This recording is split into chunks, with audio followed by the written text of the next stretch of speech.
Hello everyone. Let's head on to our first case. Case 1. Am I the bad person for reporting a coworker who sent me a screenshot of a female intern's outfit during a Zoom call and he got fired? I'm 19M, working an internship at this company, and we get to WFH 1 day a week. This is my first corporate experience. Our team's dress code is pretty casual, especially at home. For example, I've seen someone show up to work in sweatpants and a t-shirt and jacket before. A couple weeks ago, we had a 1-hour Zoom meeting and our team were all WFH during that day.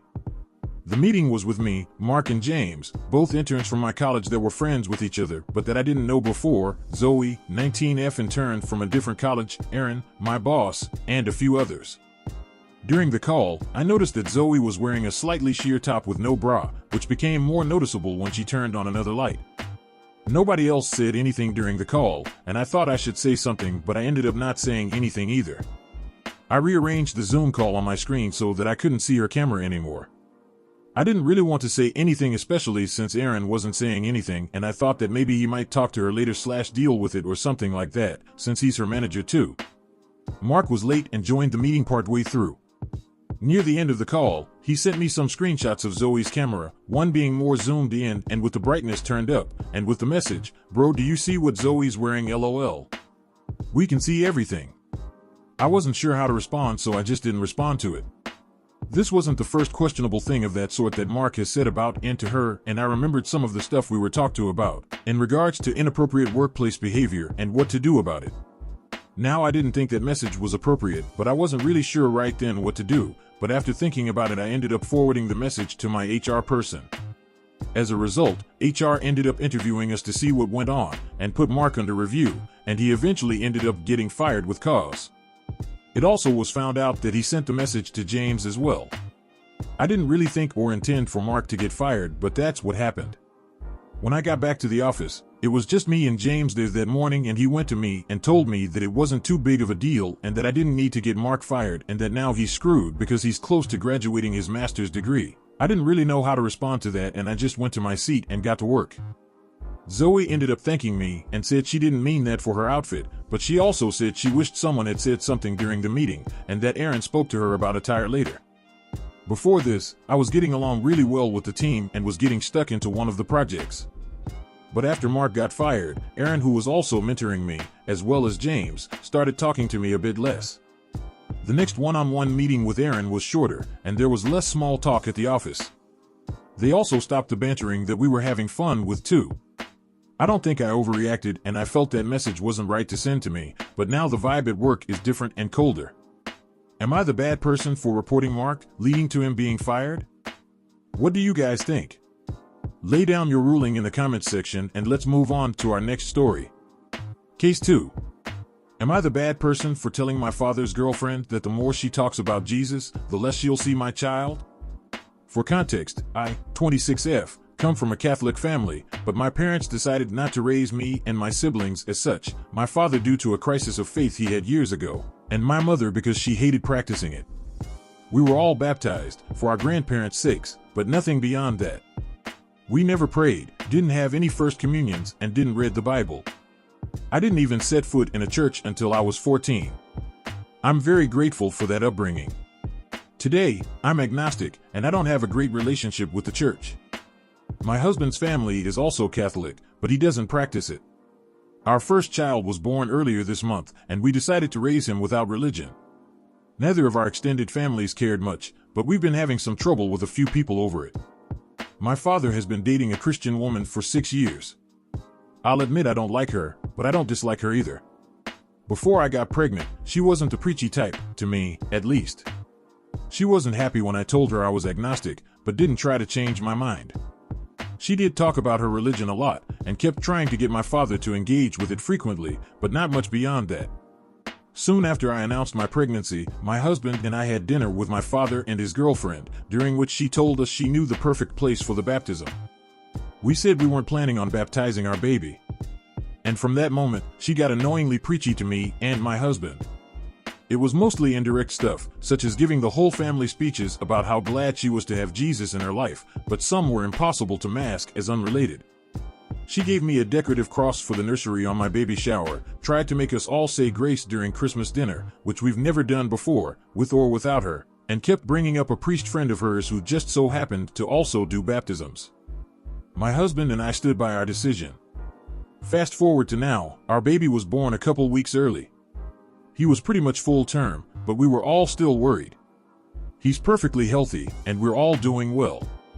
Yesterday, my father and his girlfriend came over to see the baby. While I was telling them about my labor and how it was at the hospital, she told me she had been praying for us the whole time, and that we should all praise Jesus for giving us such a beautiful blessing as my son. Unrelated to her previous preachiness or not, I lost whatever patience I had. I said, you know what? I'm done. The more you talk about Jesus and religion and whatever, the less you'll see my child. She was quiet the rest of the visit. After they left, my father called me. He told me he understood I was frustrated, but I shouldn't have been so rude to his girlfriend. He told me her intentions were pure, and she was only behaving like this because of how important religion was to her. I don't think I'm in the wrong for my feelings, but I'm worried I was too rude. Am I the bad person? What do you guys think of this one? Let us know in the comments section, and let's move on to our next story. Case 3. Am I the bad person for not having another threesome with my husband after he got upset last time because I carried on when he had finished? I'm 35F been with my husband, 41M, for 15 years, and throughout the entirety of our relationship he will ask maybe 5 times a year if we can have a threesome with another man and how much he'd like to spit roast me. I'm not against it per se, but I've done it before and found it nowhere near as coordinated as it is in porn, and it felt awkward. When we have sex we will sometimes dirty talk about it, and we have watched porn together of it before.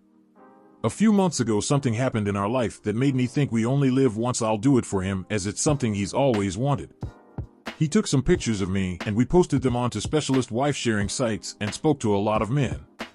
We met up with one guy, Martin, and we all got on along great, and we decided he was the guy for us. A few nights later he came round and we all went to bed and had a great time. My husband had made sure to release himself about an hour before so he wouldn't get too excited, and the first time he lasted longer than Martin. We all went downstairs and they sat in the living room while I prepared them some food. Within half an hour we were at it again, and this time my husband finished first while I was riding Martin on the sofa. He went and sat in an armchair, and after a couple of minutes he was on his phone. I asked what he was doing and he said, filming you, I don't want to forget this, so I carried on and hammed it up a bit. Within 5 minutes Martin had finished and I went for a bath. Martin and my husband were playing FIFA when I came back down, and he left about 2 in the morning. The next day I asked my husband if it was as good as he was hoping, thinking he would say yes as we had fun, I thought. He said no, and I shouldn't have carried on after he was finished. I said that would have been unfair on Martin, plus he said he was filming it because he was enjoying it. He said he wasn't filming it, he just said that. I said if that was one of his rules he should communicated that to both me and Martin before the fun started so we knew. He said in his fantasies the other guy always came first, and then he reclaimed me by finishing second. I said, well, I'm sorry it didn't go to plan, but I'm not sorry for carrying on, as I don't think I did anything wrong. A few months later it hasn't had any effect on our relationship, and we have still have SEC nearly every night, but he started asking to do it again and I have flat out refused. He's saying I'm being petty for holding his emotions over him, whereas I said he's being petty for his reaction. It's not really a serious problem, we both laugh and joke about it, but just wanted your opinions. So am I the bad person? Can't wrap my head around that story. What do you think? Who is in the wrong there? Let us know down in the comments section, and let's move on to our last case. Case 4. Am I the bad person for canceling a meeting with my ex after finding out she was going to tell she that she's pregnant? We separated in 2021 and then divorced in 2022 after 6 years together. Basically, we wanted kids, but found out I can't have them, and the relationship broke down over a disagreement about the potential fertility treatments and timescales of it all. She basically couldn't wait on the amount of counseling/therapy I'd need before I consider things like sperm donation. I'm 41, she's 34. As there wasn't a lot of animosity in the split and we were very civil, we've remained really good friends up until now. I'd be lying if I said there isn't still love there, especially on my end. We've met/spoke fairly regularly still, but I haven't seen her as much in the last 6 months, I'd say. I understand she was seeing someone, but didn't know too much. I mean, good luck to her, she deserves happiness, right? At the start of the week, I received a random message from her asking if she could see me this weekend, asking if we could chat. I'm like, yeah, okay, but obviously a bit worried as it seemed very ominous. I say to my cousin, who's still close to her, about it, and she says something like she's obviously wanting to talk about being pregnant. I kind of was floored, and my cousin was embarrassed. She thought I knew, which I obviously didn't. I call my ex asking if she's going to tell me she's pregnant, and she was shocked, asking how I knew, and I told her that my cousin told me. She was really angry and apologized for me finding out that way, which I said was cool. I told her then I don't really need her to come around now, as I know and don't think it warrants being told in person. She was upset, but said she understood. We ended the call on a good note, but after thinking for a bit, realized how hurt I feel, so I messaged her saying that I don't really think it's appropriate for us to be in contact now she's having a baby, so I don't want to see her anymore. She was really upset and was asking me to please call her, so I blocked her. My cousin then gets in touch, annoyed that I dabbied her in it with my ex, and also that I've cut contact with my ex, saying I'm being too hasty, should talk about it with someone, etc. I tell her it's none of her business and to basically leave it alone and to get to fuck. Now my family have found out about it and are trying to talk me into it and forgive my cousin / speak to my ex. Am I the bad person? You've sat down, you've listened. Now, it's time to state your ruling. What is it gonna be? Let us have it down in the comments section down below. Thank you for watching. Please like this video if you enjoyed it and subscribe for more cases like these. In life, we may run, but we can never hide from true justice. Stay safe, everyone.